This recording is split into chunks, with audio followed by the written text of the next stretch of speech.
Hi, I'm Jeri. Welcome to my collage studio.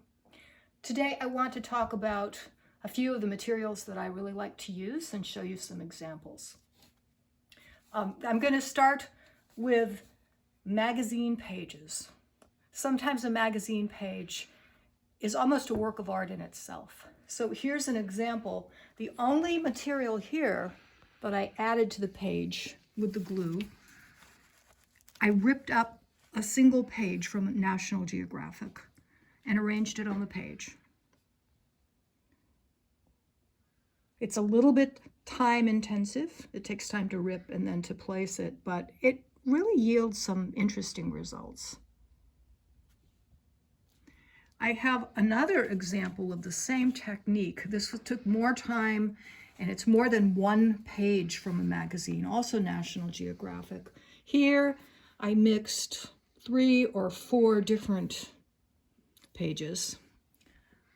It took more time, obviously, but just magazine pages and a glue stick.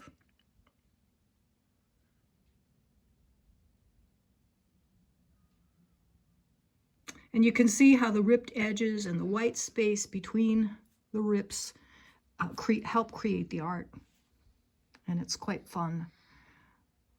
I think I called this something like Cityscape. And you can find it on my webpage if you go and look.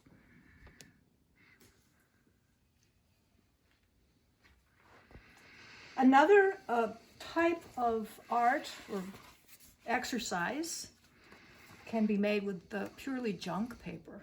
And my example is my soup cans. And I actually was saving all of these soup cans, labels, to rip up and use in this one. And all I did here was fill the page with the soup cans. Obviously, I mixed up the colors, and that was kind of fun. And you can see, even though there's no Progresso spelled out, that this is the name of this could be Progresso. You can kind of get the sense of it. When I was done, I felt like, oh, I need to put something else in there. And that's where the X came in. And the black paper probably comes from a magazine, a ripped up magazine page. So that's a fun thing to play around with, you know, something that you would ordinarily throw out. Another example of using discard materials is to make the art on a piece of cardboard, which is what I did here. I mean, this is something I got in the mail, and I decided, oh, I'm going to use that. This is not something that will last 100 years, but it's fun to do, and you get a nice texture here.